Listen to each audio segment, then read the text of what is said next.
I want to start by telling you about the smell of our house on Sunday mornings. It was coffee, always coffee, and something underneath it. Something mineral and faint, like damp stone or old pennies left in a drawer. I noticed it my whole childhood and never once questioned it. I assumed every house had a smell like that, a base note. A signature. The kind of thing that only registers when you've been away for a while and come back. I came back a lot. I went to college 4 hours away, and then after graduation, when the job market did what the job market does to people who majored in something impractical, I came home. 24 years old, a duffel bag and a laptop, and the particular shame of a generation that was told it had done everything right. My parents were exactly as I'd left them. That's the thing I keep returning to. Not that they'd changed, that they hadn't. My mother, Ellen, still made coffee at 6:15 every morning without an alarm.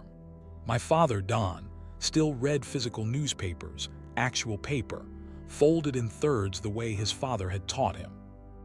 They still called each other hun. They still watched the same 2 television programs on the same nights. They still went to bed at 9:45. It sounds like contentment. It sounds like the kind of stability people pay therapists to teach them. For the first few weeks, I was grateful.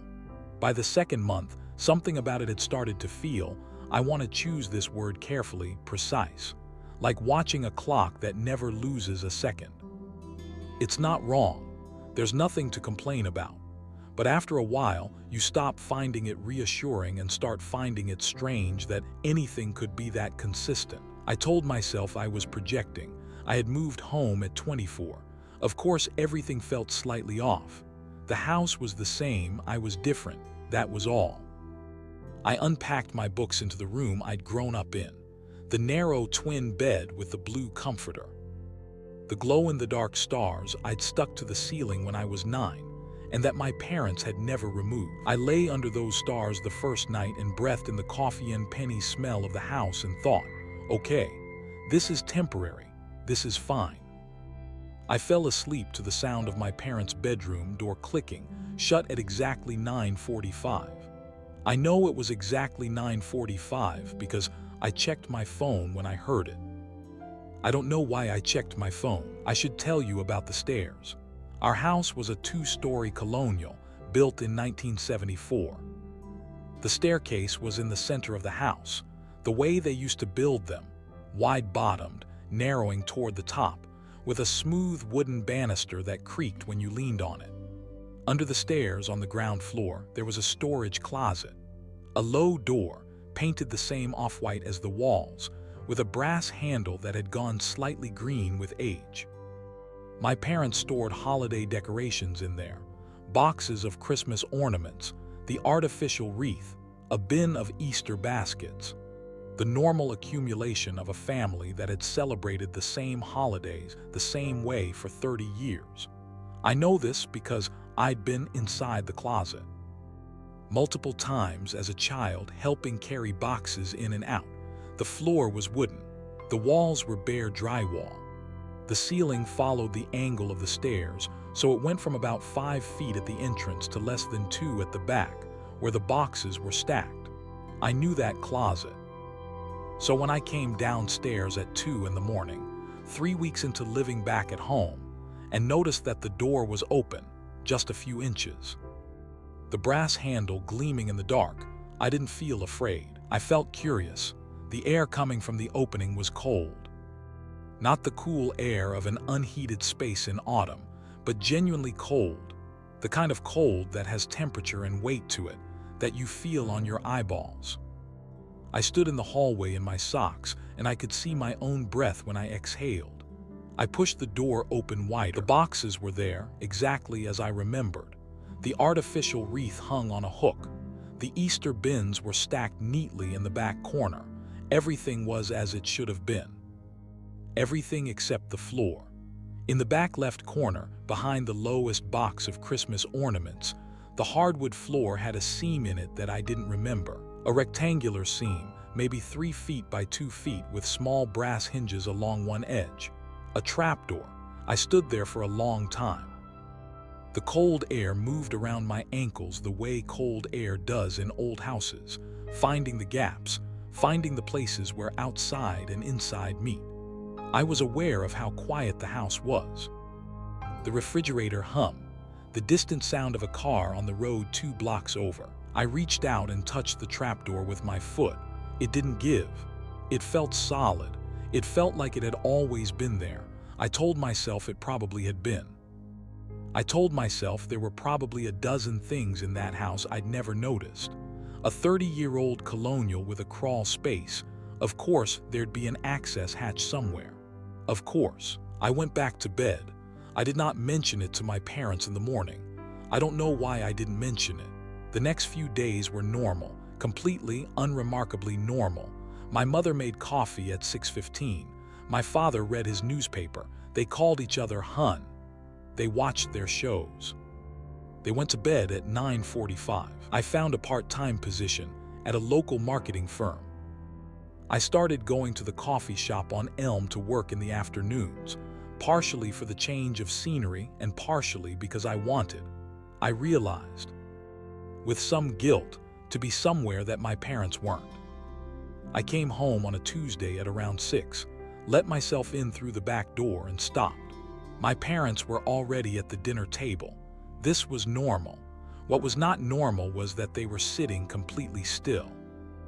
My mother had a serving spoon in her hand, hovering over a bowl of green beans. My father had his fork raised halfway to his mouth. They were not moving. They were not speaking. They were just still. I stood in the doorway to the kitchen and watched them and tried to decide how long this had been happening. 5 seconds. 30. I had no frame of reference. Then my mother lowered the spoon. My father took the bite. They both looked up at me and smiled. "There she is," my father said. The exact same thing he'd said every night since I'd moved back. The same cadence. The same small upward lift at the end of his. "Wash your hands," my mother said. "Dinner's hot." I washed my hands. I sat down. We ate dinner and they asked about my day and I told them and they responded appropriately and everything was fine. But I kept thinking about the stillness, the specific quality of it, not drowsy, not distracted, like a video that had been paused. After dinner, I helped clear the table. I was rinsing plates at the sink when I said, as casually as I could manage, "Hey, did you guys know there's a trapdoor in the closet under the stairs?" A pause, not long, maybe 2 seconds. "Oh, that's been there forever," my mother said. She was wiping the counter in slow circles. "It's just the crawl space access. We keep meaning to seal it up. It lets in the cold. Have you ever opened it?" I nodded. I dried my hands. I thought about the cold air and the fact that my mother had just explained the cold air in a way that made perfect sense. I told myself it was fine. At 9:45, their bedroom door clicked shut. A week later, I came home at the same time on a Wednesday, let myself in through the back door.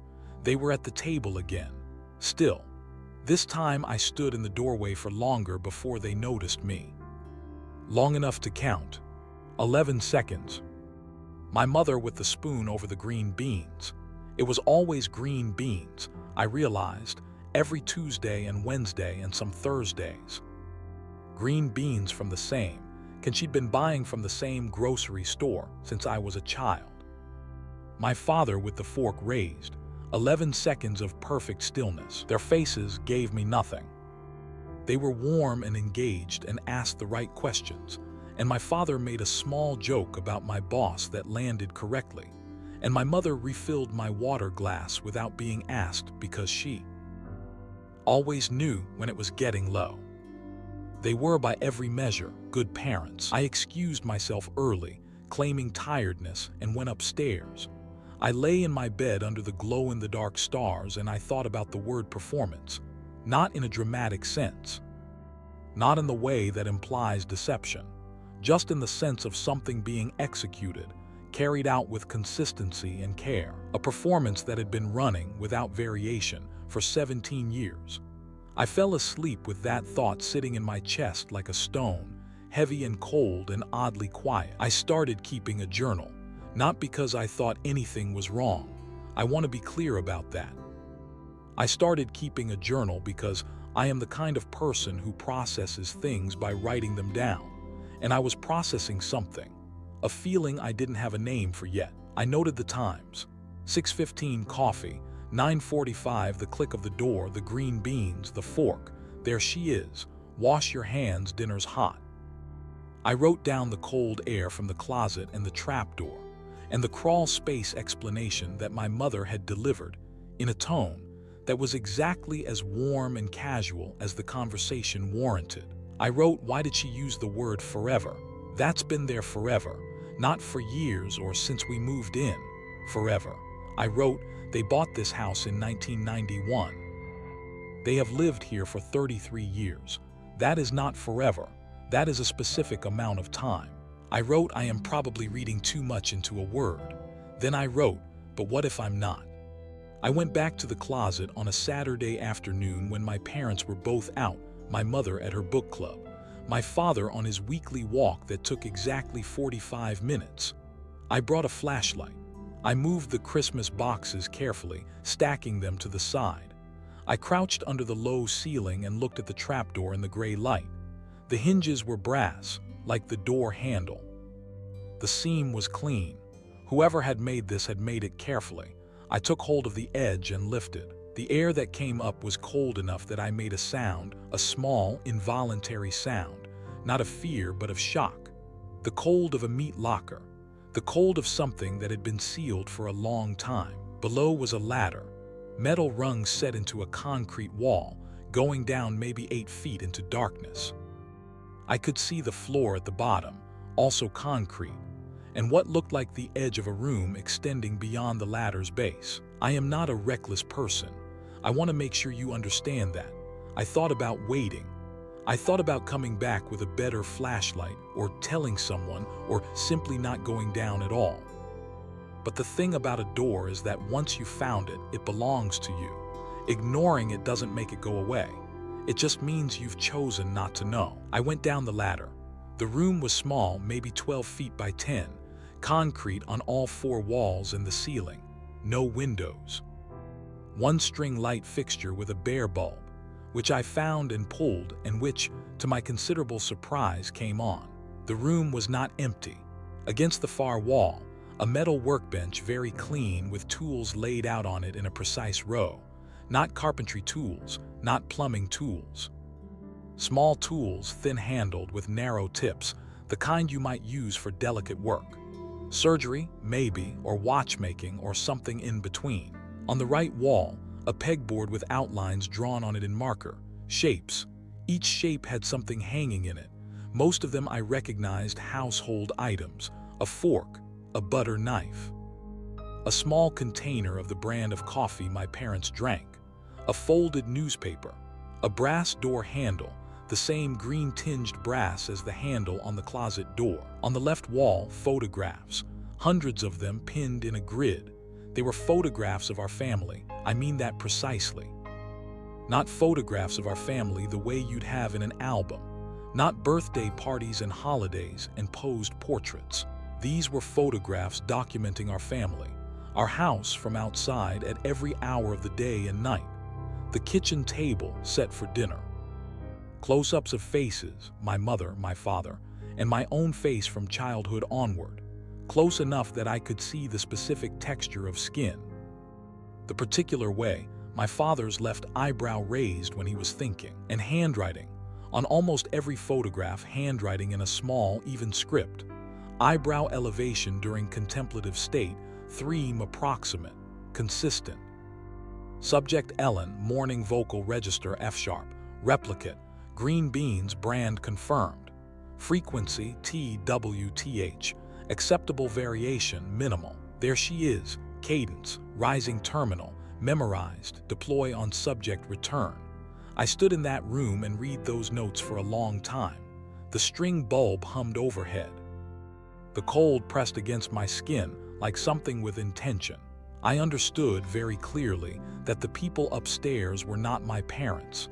What I did not yet understand, what I was still mercifully ignorant of, was what that actually meant. I climbed back up the ladder. I lowered the trapdoor. I replaced the Christmas boxes. I walked to the kitchen and sat down at the table and looked at the window above the sink and breathed. My first thought was the obvious one. Imposters. Human imposters. The story you tell yourself when the world has gone sideways but you still need it to make a certain kind of sense. Someone had studied my parents, learned their patterns, replaced them. A scheme of some kind. A con. Criminal, terrifying, but ultimately human. Solvable. I was still telling myself that story when my mother came home from book club at 3:15. She came through the front door with her reading bag over one shoulder and her keys in her hand, and she called, "I'm home, hun," into the empty hallway the way she always had, and I said, "In here," and she came to the kitchen doorway and she looked at me, and I looked at her. She looked exactly like my mother. She smelled like my mother, the specific floral of her shampoo, and underneath it something mineral, something like pennies. She smiled the way my mother smiled, with more movement on the left side than the right. Book club ran long, she said. Diane would not stop talking about the symbolism. Which book? I asked. She named one, the correct one. The one she'd mentioned 3 weeks ago when the club had selected it. She put her keys on the hook. She started making a cup of tea, the kind she always had in the afternoon. She moved through the kitchen with the ease of 33 years of memory. I watched her hands. Her hands were perfect. Every line, every vein, every small scar. The white crescent near her right thumb from a kitchen accident in 1998 that I could remember because I'd been there. That's when my thinking changed, because here is what I knew from the room. Those photographs went back years, decades. The documentation was thorough, in a way that a human being with limited time and resources couldn't sustain without error. And my mother's hands. If someone had manufactured those hands, if someone had built or grown or replicated those hands down to the scar from 1998, a scar I had never once described to anyone, a scar that existed in no photograph I was aware of, that was not a human con. I thought about the tools on the workbench, the delicate ones, the surgical ones, the watchmaker ones. I thought about the pegboard with its outlines. I thought about the way the cold air in that room had felt, not like basement cold, not like unheated space cold, but like something deliberate, something maintained. I thought about a word that I had been avoiding, replication. My mother set her tea on the counter and turned and looked at me with warm eyes that had a specific shade of brown that I had known my entire life, and she said, "You seem tired, sweetheart. Did you sleep all right?" The right question, the right word. Sweetheart, not honey, not dear. She'd always said sweetheart to me and hun to my father. The documentation would have noted that. The documentation noted everything. "I'm fine," I said, "just thinking." "About the job?" she asked. "Sure," I said. "About the job." She nodded and took her tea to the living room and left me sitting at the kitchen table with the understanding settling into me like water into stone, cold and thorough and permanent. They were not imposters in the human sense. They were reproductions, and the room under the stairs was where someone, something, had done the work of building them. That night I came downstairs at 6 and they were at the table. Still, my mother with the serving spoon over the green beans, my father with the fork raised. I stood in the doorway and this time I counted to 20 before they moved. But here is what was different. This time, before they moved, my father turned his head, slowly, very slowly, in a way that looked like someone moving through water. He turned his head and he looked directly at the doorway where I was standing. And for 3 full seconds he looked at me with the fork still raised and his eyes were my father's eyes. The right shape and color, the slight downward droop at the outer corners that I'd inherited. His eyes were empty, not angry, not frightened, not malicious. Empty in the way that a room is empty, the way that a mirror is empty, waiting for input, waiting for the signal to resume the program. Then my mother lowered the spoon. My father blinked. He took the bite. They both looked up. There she is, rising terminal, deploy on subject return. Wash your hands, dinner's hot. I washed my hands. I sat down. I ate dinner. I want you to understand what kind of person I am in a crisis. I do not run, I do not scream. I go very still and I watch and I make decisions with what information I have, and I wait for more. It is not bravery. It is closer to the opposite of bravery, a kind of internal paralysis that produces from the outside the appearance of calm. So I ate the green beans. I answered questions about my day. I laughed once at my father's small joke about my boss. And afterward, while I was helping clear the table, I said very quietly, "How long have you been here?" My mother kept wiping the counter. The circles were the same speed, the same size. "All afternoon," she said, "just puttering. That's not what I mean." A pause, longer than 2 seconds, longer than it had ever been. "Longer than you'd think," she said, still wiping, still not looking at me. "Long enough." She said it in my mother's voice, warm, easy. The shampoo smell of her filling the small space between us.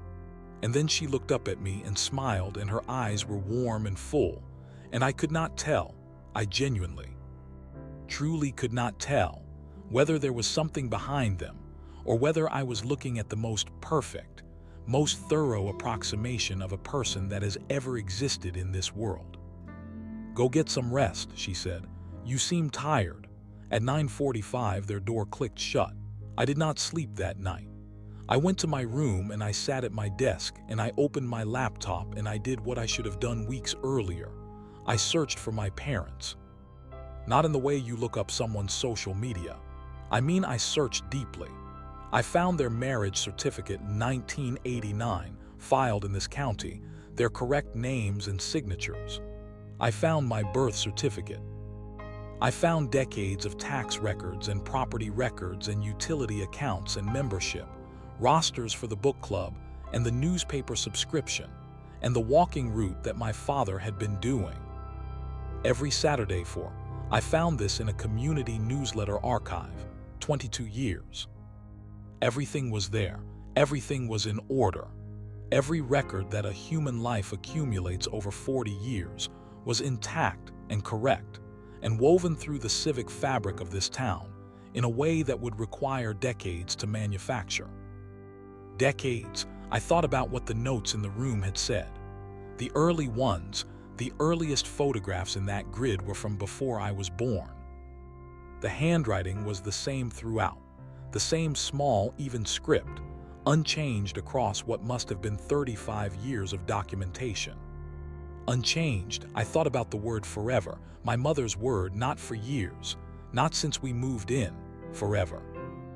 I opened my journal and I reread everything I had written since coming home, and I looked at the pattern of it, the precision, the consistency, the utter lack of deviation, and I understood something that I had been refusing to understand. They weren't replicating my parents. They had been my parents, for longer than my parents had been my parents. I thought about the mineral smell under the coffee, the smell of old pennies, of damp stone, the smell I now understood of concrete, the smell of a room underground, carried upstairs in the fibers of clothing, in the warmth of skin, in the simple fact of proximity. They came from below. They went below. And the room was not where someone had built them. The room was where they returned. The pegboard wasn't a reference guide. It was a maintenance station, a place to calibrate, eyebrow elevation during contemplative state, theme approximate, consistent. They were checking themselves, correcting for drift, ensuring that the performance remained seamless. I pressed my palms flat on my desk and I breathed slowly, and I thought, why? Why this house? Why this family? Why 17 years? No, longer than that, of such careful, such thorough, such patient replication of two ordinary people in a colonial house in a mid-sized American city. I thought about the photographs of me, my face at every age, close enough to see the pores, notes on my vocal register, my sleep schedule, my habits and preferences and responses. Not just my parents' documentation, mine. The subject returns I had read, subject return. I am not a subject, unless the purpose was never my parents, unless my parents were the context, the frame, the delivery system.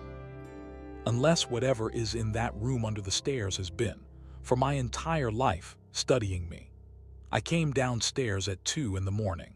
The closet door was open, just a few inches, the brass handle gleaming. The cold air moved around my ankles. I stood in the hallway, and I did not go in.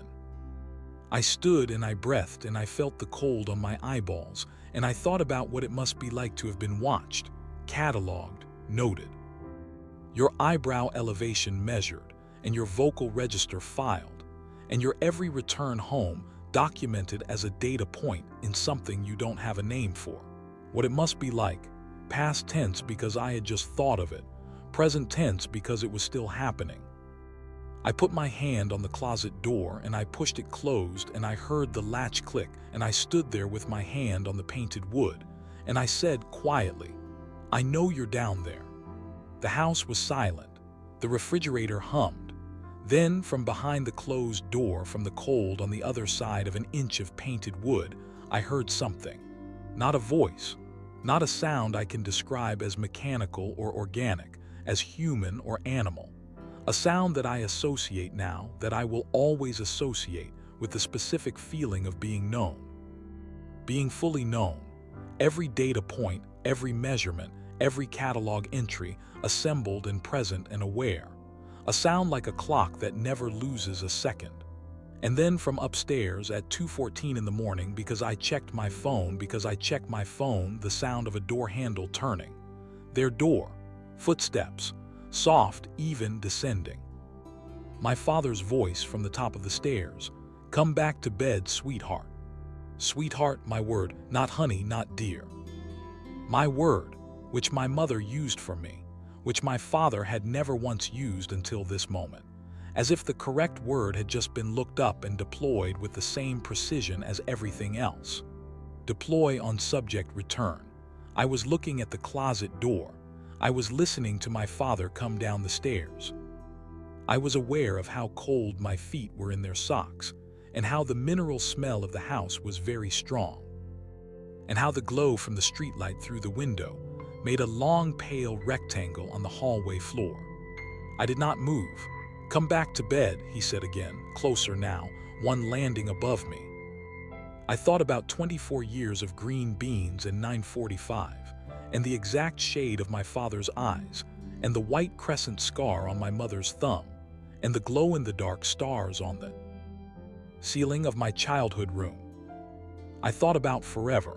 I thought about the thing I had not yet let myself think, which was this: what exactly do you do with a subject once you finish studying it? My father reached the bottom of the stairs. I could see him in my peripheral vision, the right shape, the right height, the right droop of the shoulders. I could smell the mineral smell of him, the pennies and stone smell that I had breathed in for 24 years and called home. He put his hand on my shoulder. It was warm. It was exactly as warm as my father's hand had always been. "Let's get you to bed," he said. "You have an early morning." "I don't have an early morning. I don't have anything in the morning." But I let him steer me toward the stairs because I was thinking very clearly about something the notes had said, a phrase I'd glossed over when I first read it, a phrase I was only now understanding. Transition protocol, pending subject threshold. Subject threshold, 24-25 years. I turned 24 years old 4 months ago. I let him guide me to the stairs. I put my foot on the first step. I felt his hand on my shoulder, warm and steady and constant. And I thought, they have been waiting my entire life for this year. They did not replace my parents. They became my parents so that they could be here. So that they could be present and trusted and warm and known when I crossed whatever threshold I am apparently approaching. A threshold that is not in any book I have read. That is not named in any psychology or biology I have studied. That exists in careful handwriting in a room underground where the cold is deliberate and the tools are surgical. And the preparation has been thorough beyond any human patience. I am on the stairs. His hand is warm. Ahead of me at the top, my mother is standing in the doorway of their bedroom, her silhouette.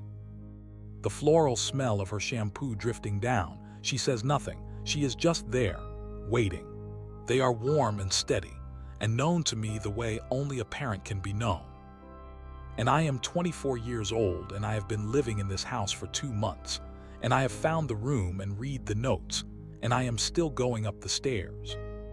That's the part I keep returning to, the part I need you to understand, not that they fooled me, not that I didn't know, that I knew and I went up anyway, that the performance had been so long and so thorough and so good that knowing the truth was not the same as being free of it, that you can understand intellectually that the warmth is manufactured and still feel it as warmth, still respond to it as warmth, still climb the stairs toward it at 2 in the morning because your feet are cold and the house is dark, and the alternative is to stand alone in the hallway with a closet door between you and something you don't have a name for.